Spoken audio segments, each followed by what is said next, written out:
Right, so Paul Kelly here, the Acting Chief Medical Officer, to just give an update on the COVID-19 situation here in Australia. I've just come from a AHPPC meeting. We're back to meeting daily again as the situation emerges in the northern beaches of Sydney. So look, I remain very reassured by the excellent work of New South Wales Health and their very experienced and skilled set of contact tracers and others under the leadership of Dr. Kerry Chant, their Chief Health Officer.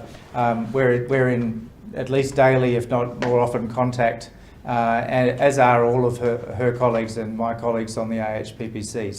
So we have our best epidemiology and public health minds on the situation and assisting New South Wales Health where necessary. So far, there are, of course, more cases that have been reported in the 24 hours to 8 p.m. last night. That continues to be an emerging situation in Sydney. But really, and this is the important point, almost all of the cases have been diagnosed and very much linked and associated with those few venues in Avalon, so just a single postcode area in the northern part of the northern beaches. So today, New South Wales Health have announced further measures for the wider Sydney area, and that's appropriate to decrease mixing and movement at this time.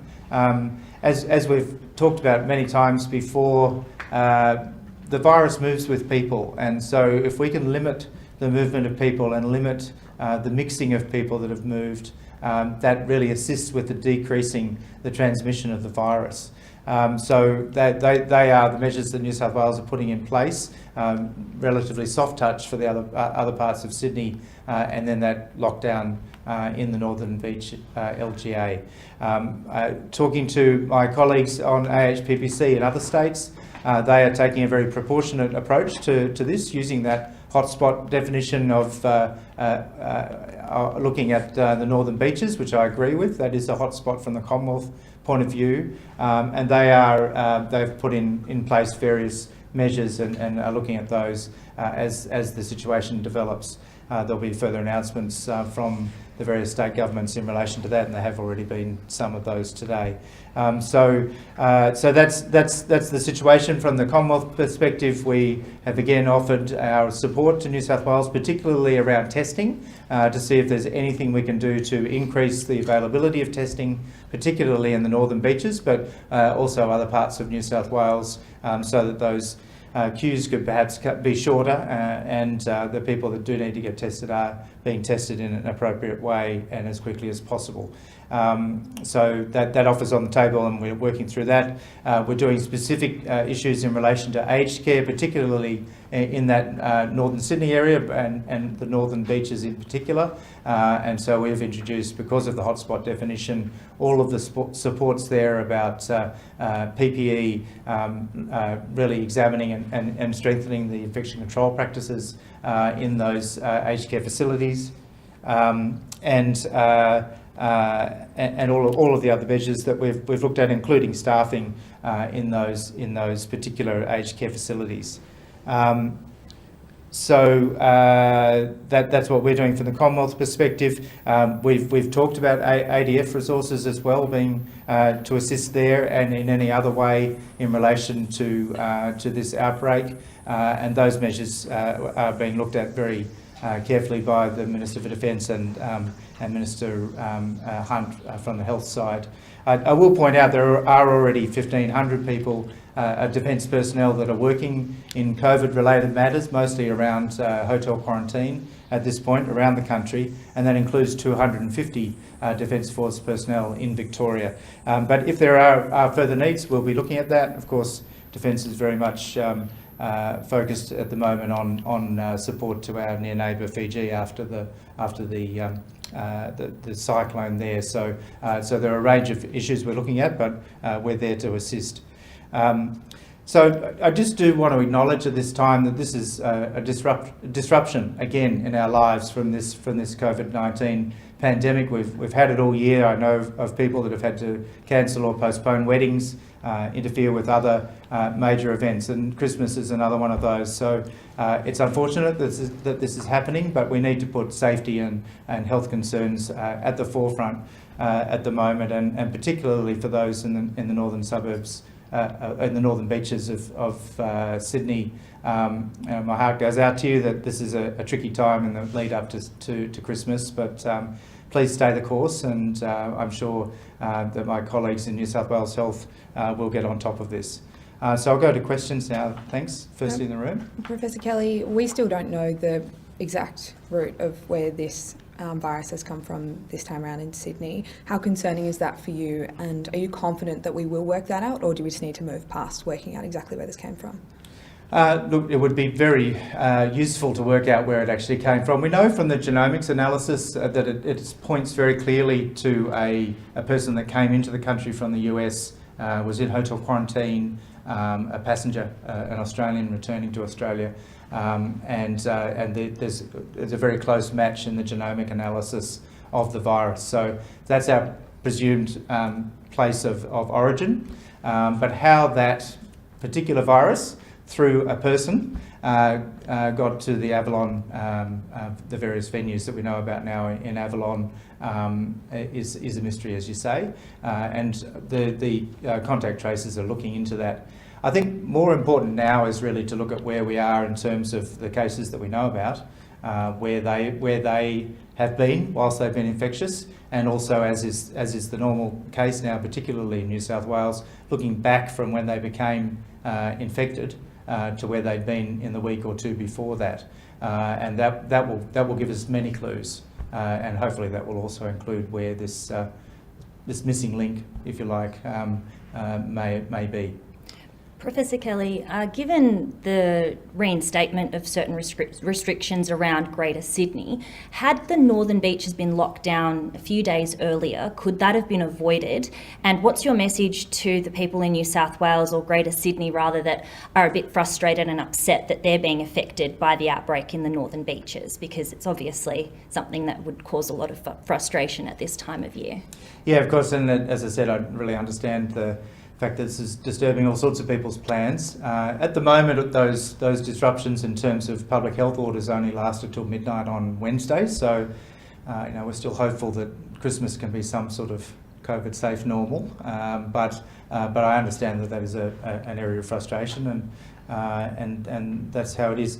Look, in terms of what should be done when and so forth, these are really difficult decisions, and it's a decision for New South Wales Health, and we have, they have great experience in these matters, but it's always a trade-off when you're making these sort of decisions that lead to disruption. If you go too early, you're criticised for going too hard, too fast. If you go too slow, then it's the opposite. I think they've got it about right. The other thing I would say is that people in the northern beaches in particular have been amazingly collaborative. So well before any restrictions actually went on, they were doing all the things that ended up being in the written orders. So mainly staying at home, mainly not going to venues. Many venues closed, as we know, including hotels and so forth. So I don't think it would have made a big difference. We are already talking back to around about the 10th, 11th and through to the 13th is where the major events happened in terms of spread. So that was well in the past already. I think the most important thing looking forward is if people will take note of what's been said today by the New South Wales Premier and really come on board with those restrictions. To follow that up, you said you want to make it case by case. You can't sort of make these big broad assumptions on sort of general things. But considering how well Australia's done in almost eradicating COVID before this, is there a case for those bigger, broader, harsher lockdowns to be coming in sooner, or is this sort of graduated approach that we've seen in New South Wales, like smaller restrictions, then suburb restrictions, and then Greater Sydney restrictions? Is that still the best way to do things? I think it is a case-by-case arrangement. I know in South Australia recently they did go hard and fast and quicker, and that was their decision to make. My view is, and I'm backed up, it's not just my view, it's the view of Alan Finkel, the chief scientist who did a review only a few weeks ago was completed on behalf of the National Cabinet into our contact tracing and public health resources. And he had some recommendations there. We're continuing to follow that on. But his general impression was we are prepared and we do have good resources and they are able to be put into place quickly and are effective. Now, they're not going to be effective every time. This is an extremely infectious virus. It moves quickly. And we've seen that in these really, one large event in the RSL in Avalon on the 11th of December has led essentially to most of these cases. And it has spread and can spread quite quickly. I'll reiterate that almost all of the cases so far are only in that very northern part of the Northern Beaches LGA, so it is quite localised at the moment, and we won't know for another week or two as to whether that's been successful, what's been done in that time. You've said New South Wales, their increase in restrictions was appropriate measure. You've just said that now. Yesterday you were asked if they went hard enough straight away. What's changed your mind? Why is it different today from yesterday? Well, there were more cases yesterday, and I think the key difference is... If we're waiting for more cases, then aren't we, with a 14-day incubation period, shouldn't we not be waiting for more cases to appear before we go into a lockdown situation? So, obviously, as I said, this is a case-by-case basis and there are issues that need to be taken into account. The clincher that's changed in the last 24 hours is the extra clusters that have been found that aren't all from the RSL and the Bolo. The gym in particular, with another 100 or so people that have potentially been in close contact. So that does change things. And as I said, if you go too hard and fast early, you'll be criticised for going over the top. If you go too slow, you'll be criticised for going too slow. These are very difficult balancing acts. I'll just go to Talia from ABC News on the phone. Hey, thanks, Paul. So I want to ask a question in relation to the vaccine. So public health experts are saying that people obviously shouldn't be shamed about asking questions about the COVID-19 vaccine if some people do feel nervous about it. What message do you have for people who are unsure about getting the vaccine? And when are we going to start seeing the $24 million public health campaign by Greg Hunt that we've heard about? So firstly, people should be asking questions about the vaccine, absolutely, and we will try to anticipate as many of those questions as we can in the communications campaign, which we'll be rolling out from early next year. But in the meantime, events like this is when those sort of questions can be posed, and we will continue to answer them as we can. The vaccines are very new. There's, as of yesterday, the second vaccine in the world has started to be rolled out in the US. No vaccine has yet got full approval from any government, and we will be looking to have our full approvals done on the basis of all the information that will come from the manufacturers of that vaccine, and indeed the real world experience of what's happening in the rollout in the US, UK and other places. So I think I answered both those questions there. Was there something else I missed?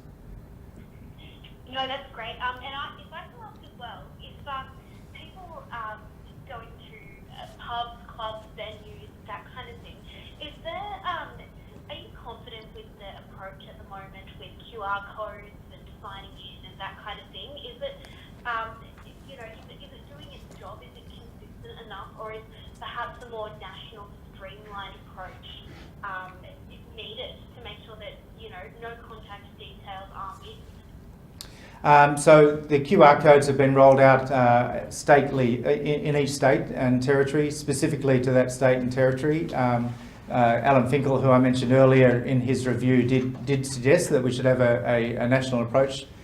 He found that having gone around the country and used each of these QR codes over a couple of week period, found that the ACT one was possibly the easiest to use, but we have what we have. We have 8 different systems. The point is that they are all reasonably good, but they're completely useless if they're not used. And so I encourage everyone that goes to anywhere over these coming weeks in particular to use whatever QR code or similar system, sign-in system, etc. that is there. It's really helpful for the contact tracers to be able to have that. So we've found two contrasting issues already in this Avalon outbreak. The RSL, very good record keeping. Some of the other venues not as good. So please encourage all people that are going to venues to make sure that they access the QR codes, and I also encourage all venues to encourage their patrons to do that. It's very helpful. On that, I'll also again call out for people to download and have active the COVID Safe app. This is exactly the time where that was designed as a tool to assist our contact tracers to do their work. Claire Armstrong, Daily Telegraph. Thanks, Professor Kelly. I have two questions. Before I do, I just wanted to say, as always, happy birthday is in order, so that one out of the way. Thank you. Actually, related to two of the groups that aren't subject to monitored quarantine. Firstly, airline crews on international flights. Are they the responsibility of the states or the Commonwealth? And are you confident with the strengthening of those rules that New South Wales is putting in place next week? And the second group is diplomats. What was behind the AHPP's decision to advise not to have to require them to do the hotel quarantine? And are you satisfied that the risk remains low there as well? So on those two groups, who has jurisdiction, and are you satisfied the risk remains low enough that it doesn't need to be a more strict quarantine? So the questions about exemptions from quarantine. So that's a state matter, but we have done as we've always done throughout this pandemic. Tried to go through the AHPPC discussion to come up with a consensus across Australia. Sometimes that hasn't been completely successful, but in terms of aircrew, the main reason for the exemption, there's two reasons. One is this is for there are two groups in the aircrew. One of the mainly Qantas aircrew based here in Australia. So we need them to keep doing their job. We need to allow them to do that job in a way that is safe to the community, but it also allows them to have some sort of normality in their life. But they are essentially in home quarantine in between their flights. They're not really doing anything else. And we've found them to be very, very good, certainly the local ones. In terms of other airlines from outside Australia, they're often here only for 2, maximum 3 days. And they have been in hotel quarantine, but not in the very strict manner as has been the case for other arrivals. But again, we haven't had any evidence that has led, other than the last couple of weeks, to any cases in the community. So we've had a lot of aircraft coming in with a lot of crew since March without major issues. Now, there have been a couple of cases recently where that hasn't been the case. That has led to a discussion in AHPPC about strengthening those arrangements, and all states are putting in place some sort of strengthening. New South Wales has announced their particular issues, and recognising that they can have up to 3,000 aircrew overnighting in Sydney during any particular week right now. So it's large numbers. They've made their arrangements to bring them into, I believe, 2 specific hotels from what was a very much larger number previously, just to monitor that more carefully. But we need our aircrew. We need our air bridge to the world. That's how we're getting our Australians back. That's how we're getting a lot of freight back into Australia as well, including emergency medical supplies. In terms of diplomats, foreign diplomats, there is an agreement. There is a convention that we have, which would affect our Australians diplomats overseas, as well as foreign diplomats here in Australia, and we have specific arrangements for that. Again, there's been close to 900 diplomats from other countries that have come into Australia during this period of the pandemic, and we've had only 2 breaches of quarantine there, and no spread into the community from the 9 positive cases. so a 1% positivity there. So that's worked mostly well. But again, as we've seen less and less other cases in the community, we're looking at all of these things and really tightening up on those matters right now. And that's just to answer your question there, that's a combination of the Commonwealth and the states. And Jonathan Kersley from 9 News, last question. Happy birthday again. I think you touched on this before, COVID say that. The government's done that in the last 48 hours or so in terms of the Bluetooth technology, but you're disappointed it hasn't worked as well as what it was intended to? So we've been continuing to improve the COVID Safe app over time. The thing is that we actually introduced this at the time when we were finishing our first wave, and other than the second wave in Victoria, we haven't really seen a large outbreak in the community since that time. And in Victoria, of course, there was major lockdowns quite early, and so that wasn't. It was used, and it added some value at that time. But during that period, we did find that we needed to think through how to improve it. We've been incrementally improving it, adding new languages, for example, improving the Bluetooth technology, thinking about that handshake that happens to allow this to work. And all of those things will assist with the COVID Safe app and its operations. But I will stress that this is a tool. It's one of many tools that is there to assist our contact tracers. There are many things that absolutely need a manual, face-to-face human interaction, and that's what's happening predominantly with the outbreak in the Northern Beaches, and has been very successful and very quick in finding, tracing people that are close contacts, getting them tested, getting them isolated, and that's our major thrust at the moment for getting that outbreak under control. Okay. Could we have a few more in the room? Just Please. one each. Okay, one each, quickly. Thank you. Brisbane company Antio Tech is on the verge of commercialising a technology that can detect COVID-19 within 15 minutes, but it's not receiving any government funding to expedite that. Would it not make health sense and technological sense to be able to expedite this technology as soon as possible? So I'm not familiar with that particular company, but I believe it's an antigen test. We've got many antigen tests on the market at the moment. Some of them have been developed here in Australia. Some of them are on the register of the TGA to be used in Australia. Look, we're looking at all of those options, particularly around rapid antigen tests. At the moment, we have. Oh, someone's left the group call. I'll turn them off. So we've got plenty of those, but we also have very good PCR testing. That's our gold standard. It's the gold standard around the world. And unlike many other countries, we haven't exhausted that.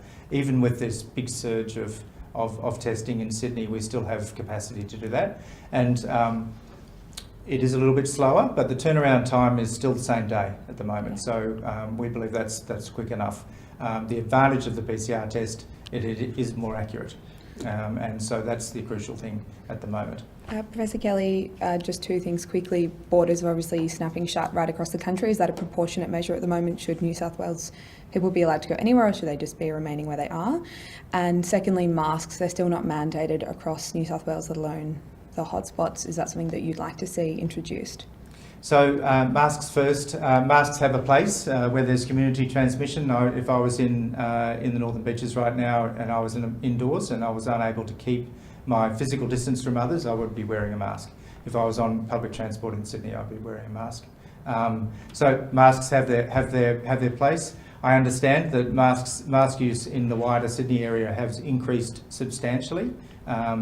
Didn't need an order to make that. People make their decisions. Most people make sensible decisions. So I'm not in favour of mandatory mask use. I recognise that is a particular issue in Victoria, and that's the decision of the Victorian health authorities and the Premier, and I respect that. But in terms of mandatory mask use in New South Wales, again, that is a particular issue for New South Wales Health and their Premier to make that decision, and I respect that. The first part of the question? Borders. Borders, same answer. The borders are really a matter for the states. I am encouraged by the proportionality so far. Almost all of the states used a hotspot definition of the Northern Beaches first. My understanding is that they're widening out some of those definitions at the moment, as New South Wales Health has done, or New South Wales Government has done today, in terms of the wider Sydney area. But that's a matter for the states, and they'll make their announcements when that's appropriate. One very last one, thank you. You've been saying for weeks that international borders are, I guess, the real danger zone now for COVID coming back into Australia. The last couple of outbreaks we've seen have been linked to, I guess, around hotel quarantine, and now we're talking about airline crew quarantining as well. Are there other gaps in this system that you have identified, that you're aware of, that the AHPPC, state, federal governments are working on? Where are the gaps that we still need to fix? So we had a review some time ago by Jane Holton, and there were some gaps found then, and they've been fixed. We're continuing to learn about these matters, but there's one thing which we've always known is the human factor, and mistakes happen. Most of the people that are working on the quarantine hotels and other parts of the end-to-end quarantine system, so it's not just the hotel, it's when people arrive, how they come through the airport, how they get transported from the airport to their accommodation, what interactions happen at the accommodation, and we've looked very closely at all of those elements, particularly in light of what happened in South Australia recently and other events. Mostly, it's worked extremely well. We've had very few quarantine breaches actually, and there have been many tens of thousands of people, Australians mainly, who have come home since the 28th of March when we introduced that hotel quarantine. Can we continue to improve? Of course we can. Can mistakes happen? Of course they can. And so we keep looking at all of those elements to make sure it improves. But I think the reality is we're asking people to do things that they've never really been fully trained to do. So, even in our healthcare workforce, there are challenges with getting personal protective equipment used absolutely perfectly every time. So this is always going to be a risk for us. And we just need to get better and better at the training, better and better at the improving, quality improvement, and continuing that. And just looking at any way we can improve that is important. Okay, thanks very much. Thank you, and happy birthday. Yeah, thank you. My first presser on my birthday. Oh, I've got enough here this one. Can you imagine still here?